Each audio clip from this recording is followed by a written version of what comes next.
Ang plastic ay isa sa mga kagamitang hindi nawawala sa pang-araw-araw nating pamumuhay.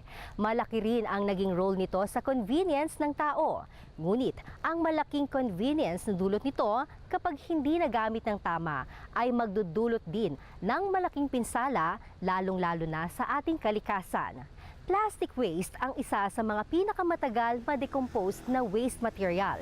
Umaabot ng 10 hanggang 1,000 taon bago tuluyang ma-decompose ang plastic na ating ginagamit sa pang-araw-araw. At dahil sa risk na dala ng plastic sa ating kalikasan, isang napakagandang pag-aaral. Katuwang ang DOST ang sinimula ni Dr. Jey-R Ventura on plastic utilization na naglalayong makapag-produce ng biodegradable plastic. Tutukan natin ang mga kaganapan sa research on bioplastic ni Dr. Jey-R Ventura dito lang sa DOSTv Science for the People.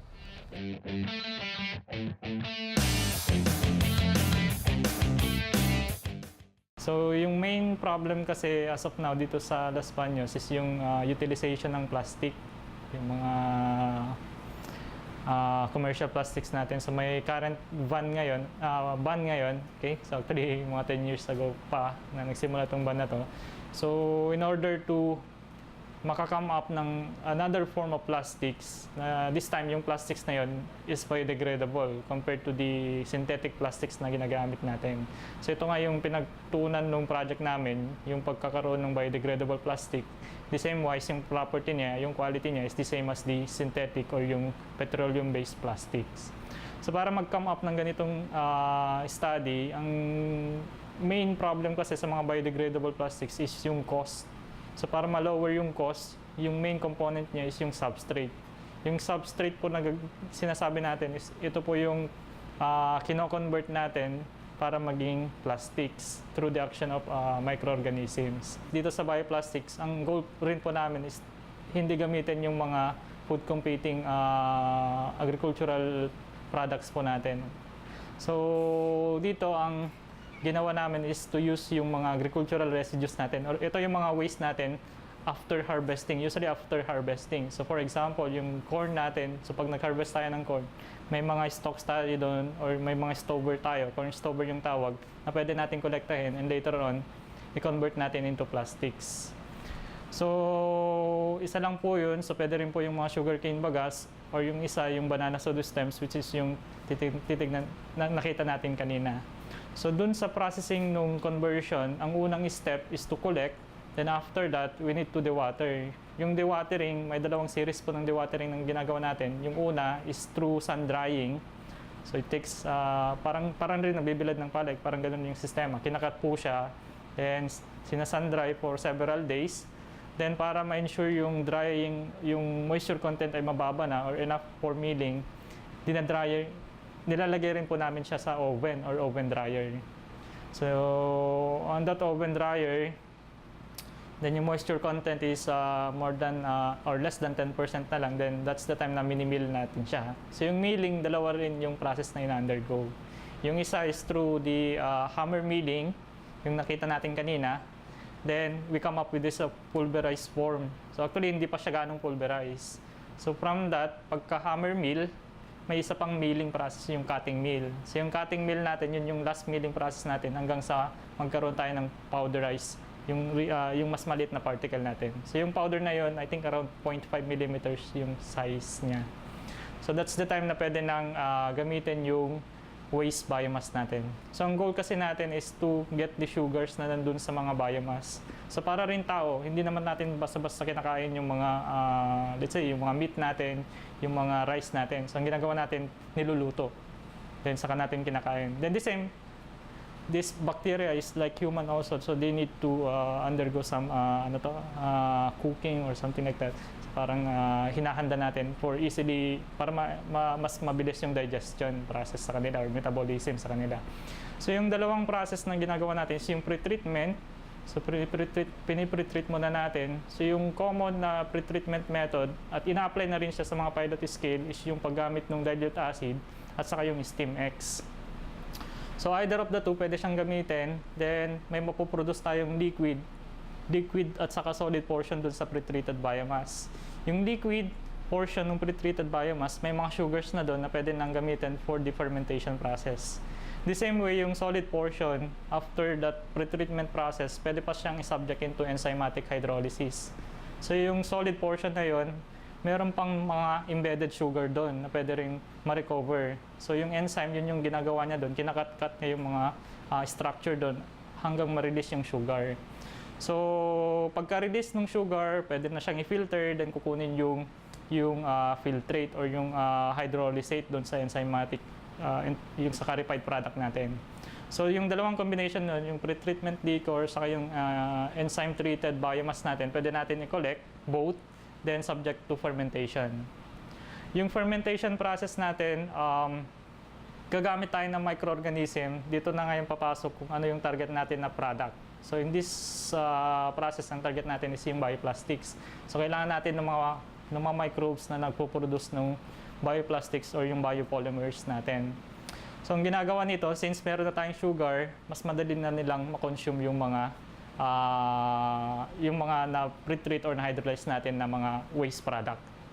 So from that, usually ang typical production natin ng plastic, so yung cells natin, so every cells natin halos nasa 50% yung pwedeng plastics na ma-recover sa kanila, 50% of the body weight. So medyo malaki siya. So yung initial study nga namin, so from 100 kilograms ng let's say banana pseudostem or sugarcane bagasse or corn stover, around 2 to 4 kilos po yung ma-recover or mapoproduce nating plastics, which is good enough kung tutuusin kasi nag-start tayo sa isang waste material. In order to really extract yung biopolymer or bioplastics, kailangan natin ng extraction process. Yung extraction process natin, usually binibreak muna natin yung cells. So yung breaking, it could be mechanical, chemical, or enzyme. So bibreak siya through that way. And after that, yung recovery mismo ng polymer is to ginagamitan siya ng chemical method. So pwedeng solvent extraction, ganun. So yung nakita natin puti kanina, yun na yung crude biopolymer. So nag-start siya sa sugar, yun yung tinatawag natin na PHB. Actually yung PHA, marami po siyang klaseng polymer. So ang exact name ng puting sugar na yun is PHB or polyhydroxybutyrate. From that PHB, doon na po magsisimula yung mga synthesis ng iba't ibang plastics product na pwede natin gamitin. So marami po siyang patutunguhan or marami po siyang application. Ni-recover natin siya, ni-scrape natin siya. Ito yung magiging parang powder form ng PHB natin. So this one could be blended with other biopolymers to form tough plastics. So actually, isi-synthesize pa ito, ipaprocess pa siya actually. Hindi pa siya pwedeng i-cast into film or extrude. Kasi kung tutuusin, yung PHB pa natin is napaka-raw pa lang niya. So I think we need to improve further yung property niya. Products ng PHA in general is napakarami. Kasi yung property ng PHA ay medyo malawak. Like for example, yung molecular weight niya from thousands yung or 100 or kilothousands yung pwede niyang maging molecular weights, which is ang ibig sabihin nun, mas magkakaroon tayo ng dense na plastic material, which is yun yung mga common problem dun sa mga synthetic plastics natin. So yung dense material, mas maganda yung pagkakaroon natin ng rigid material. So mas strong siya, mas tough siya. Then another one, yung tensile property niya, yung tensile strength, mas malaki rin yung coverage, which is good kung may mga tinatarget tayong application. Kasi pag titignan natin yung synthetic plastics natin, kung nakikita nyo, may mga numberings na nakalagay doon. So ibig sabihin, iba't iba yung plastics na ginagamit doon. So hindi siya pwedeng yung isang type ng plastics, kinocover niya lahat ng application. Itong PHA, pwede siya from, let's say, 1 to 8 or numbering like that. So pwede siyang i-subject to every different applications. So yung application natin, pwede siyang i-apply sa packaging, which is, I think, yun yung kailangan natin ngayon. So we need some packaging materials na nag-degrade through time. Unlike dun sa mga packaging natin na ginagamit ngayon, na yun yung problem natin ngayon na nagiging solid waste problem natin. So mahirap siyang i-recover, lalo na dun sa packaging areas. Yung isang high value product or market nito is yung sa biomedical application. Kasi kung tutuusin, since nagde-degrade tong plastics na to, so ang nangyayari, let's say may operation, so pwede siyang gawing sinulid doon sa mga operation. Then through time, we don't need to tanggalin yung mga sinulid. So automatic nagde-degrade na siya. Then likewise, pag may mga fracture tayo, so pwede rin siyang ilagay doon sa mismong bone tissues natin, ganun. Then through time, upon healing, automatic na rin yung degradation. Kasi usually yung ginagamit mga non-degradable or non-toxics. Then isa pa nga, yung biocompatible sa atin to. So ibig sabihin, upon degradation, hindi siya nagre-release ng mga toxic products. So medyo amazing rin yung property ng PHA na maganda siya talaga, not only for packaging, but also for a high-value market na like some biomedical. So from this agricultural waste, so kung titignan natin, this is a waste material, then finally it will be converted into a high-value product or magkakaroon na siya ng mataas na value compared dun sa itatapon lang natin basta-basta. So parang aside from reducing our waste, meron tayong kita from this waste. Quality-wise, halos the same lang siya, but application-wise, mas malaki yung coverage niya. Then, if we improve further, kasi marami siyang room for improvement, I think mas maganda pa siya compared sa ordinary plastics na meron tayo so far. So, yung decomposition niya, depende rin kasi kung ano yung mga hinahalo natin. But basically, itong plastics na to, kung hindi man ganong inert yung hinalo natin sa kanya, so it can decompose maybe around a month up to 6 months. So usually yun yung range na sinasabi sa mga literatures. So kung tutusin, mabilis na siya kasi compared sa mga standard plastics natin, maybe patay na tayo, hindi pa siya nabubulok. So ganun usually, around 100 years to 1,000 years yung decomposition niya. So I think if we consider it from 6 months or up to 2 years, huwag lang siya umabot ng 100 years, I think it's good enough na pwede nating gamitin for a substitute ng mga synthetic plastics natin. Pag titignan kasi natin, biorefinery concept yung gusto kong ipaliwanag dito eh. Kasi kung tutuusin from this biomass, ang dami niyang pwedeng puntahan, right? It could be bioenergy, biofuel, bioplastics, and some other high-value products. So, ang bansa natin is an agriculture country. So, sagana tayo sa mga agricultural biomass na nandyan lang, nakakalat lang siya. So, why not recover them and gawan ng paraan para i-convert siya into something useful para sa atin rin. So, wag natin silang hayaan na nakatambak lang na maging source rin ng pollution kasi solid waste rin siya. So, mas maganda siguro kung i-convert siya into something useful like bioplastics or some other bioenergy platforms. So, in this way, nagkakaroon tayo ng, I think, mas sustainable kasi kung tutuusin, nasusolve yung solid waste problem, yung waste problem natin, as well as nagkakaroon tayo ng material, so hindi na natin kailangan mag-import kung kaya sa pamamagitan ng pag-consume ng mga waste material na ito. So I think mas maganda siya kaysa hayaang nakatiwangwang.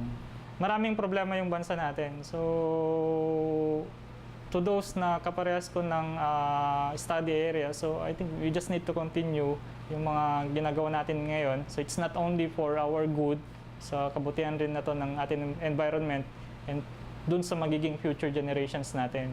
So katulad nga ng sinabi ko na yung ekonomiya natin ay lumalago, so samahan na rin natin nung pagiging concern natin sa environment lalong-lalo na. So dapat pagigihan pa rin natin, so wag mawalan ng pag-asa, tuloy-tuloy pa rin yung mga pananaliksik na ginagawa natin. So I think in that way, marami na rin tayong matutulungan. So hindi lang sa atin, sa mga kapwa nating Pinoy, kundi sa buong bansa as well as yung sa kapaligiran natin.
Thank you, Ms. Jel. Good morning sa iyo at good morning din po sa ating mga viewers. Ngayon po ay patuloy ang monitoring natin dito sa binabantayan natin na bagyo. Ito po ay nasa typhoon category na at may international name na U2. Kanina pong umaga ay nasa layo itong 2,555 kilometers sa silangan ng Visayas. At base sa ating analysis is posible po itong pumasok ng ating area of responsibility ngayong darating na weekend, either Saturday ng hapon hanggang Sunday po ng umaga. In terms of landfall, mababa pa naman ang tsansa na ito'y tatama sa ating kalupaan, pero if ever man po ay posibleng maapektuhan yung ating mga kababayan dito sa Northern Luzon. Kaya patuloy po ang ating pagbabantay dito. In the next 24 hours, asahan pa rin po ang epekto ng Intertropical Convergence Zone, pero patuloy itong umihina at bumababa, kaya dito na lamang sa may southern portion of Mindanao ito, posibleng makaapekto. For the next 24 hours, asahan na sa buong Luzon ang generally magandang panahon, including po sa Palawan. Makakaranas pa rin ng mga isolated rain showers or thunderstorms, lalo na sa hapon hanggang sa gabi. Temperature natin for Metro Manila medyo bumaba, 23 hanggang 32 degrees Celsius. Mas bumaba ang temperature dito sa Baguio, 14 to 23 degrees na lamang. At dito naman sa Tagaytay, 21 hanggang 29 degrees Celsius. Dito naman sa Legazpi, from 25 to 32 degrees. Sa Tuguegarao, lumamig na rin, 22 hanggang 31 degrees Celsius. Gayon din po sa Lawag. At dito naman sa Puerto Princesa, 26 hanggang 31 degrees Celsius. Sa ating mga kababayan dito sa Soxargen and sa Davao Region, asahan na ang epekto ng Intertropical Convergence Zone or ITCZ, yung pagsasulubong po ng hangin na nagmumula sa Northern and Southern Hemispheres, makakaranas po ng cloudy skies with scattered rain showers and thunderstorms ang kanilang lugar. Posible po ito magdulot ng flash flood sa mga low-lying areas or landslides naman sa mga bulubundukin na lugar. Sa natitirang bahagi ng Mindanao, gayon din sa buong Visayas, partly cloudy to cloudy skies tayo at aasahan din ang mga pulupulong pagunal, pag-ulan, lalo na sa dakong hapon hanggang sa gabi. Range of temperature natin for Davao, mainit pa rin, 25 hanggang 34 degrees Celsius. Dito naman sa Zamboanga, 23 hanggang 33 degrees. Sa Cagayan de Oro, hanggang 32 degrees Celsius. For Tacloban, hanggang 31 degrees Celsius. At for Cebu naman and Iloilo, from 25 to 31 degrees Celsius. Para naman sa ating lagay ng karagatan, asahan po wala namang gale warning, pero minsan magiging maalon din or mataas yung ating mga pag-alon dito sa may parting Luzon, lalo na sa may norte, habang nagsisimula na nga mag-pick up itong amihan natin or northeast monsoon sa mga susunod na araw. Hanggang sa araw naman ng Sabado, meron tayong 3-day weather outlook for Metro Manila. Magandang panahon pa rin po ang mararanasan at medyo mainit pagsapit ng tanghali. Sa dakong hapon hanggang gabi, mataas pa rin po yung tsansa ng mga localized thunderstorms. Range of temperature natin is from 24 hanggang 32 degrees Celsius. Sa ating mga kababayan dito sa Baguio City, hanggang Sabado po, makakaranas din ng magandang panahon in general at asahan pa rin natin yung mga pulupulong pag-ulan na panandalian lamang. Temperature natin is from 13 hanggang 23 degrees Celsius. Sa mga kababayan naman natin sa Legazpi, asahan din yung mga localized thunderstorms sa hapon hanggang gabi. Pero in general po, magiging maganda pa rin ang panahon. Temperatura natin, 24 hanggang 32 degrees Celsius sa Sabado. Sa ating mga kaigsunan din sa Metro Cebu, asahan din, generally magandang panahon ang mararanasan. Hanggang 31 degrees Celsius ang ating maximum temperature. Pinakamababa naman na ang 24 degrees Celsius. Panghuli sa ating mga kaigsunan, dyan din sa Davao, generally magandang panahon ang mararanasan at wala ng epekto ang Intertropical Convergence Zone hanggang sa Sabado. Range of temperature natin is from 24 to 34 degrees Celsius. Mainit pa rin, pero may mga localized thunderstorms pa rin po sa hapon. Si Haring Araw ay sumikat kaninang 5:49 ng umaga at lulubog naman ito ng mas maaga 5:31 ng hapon. Yan muna ang latest mula dito sa Weather Forecasting Center ng DOST Pag-asa. Patuloy po na magantabay sa ipapalabas na updates natin by visiting our Facebook page and Twitter, DOST_Pag-asa at ang ating website, bagong.pagasa.dost.gov.ph. Ako po si Benny Estareja na nagsasabing sa anumang panahon, pag-asa ang magandang solusyon. Happy Wednesday po. DOSTv would like to thank Filipino Creazione de Mano Incorporated. Visit their showroom at ground floor lobby, PSM-BFI Building, 318 Santolan Road, West Crames, San Juan City. SciDev, the world's leading source of reliable and authoritative news, views, and analysis on information about science and technology for global development. Visit their website at www.scidev.net.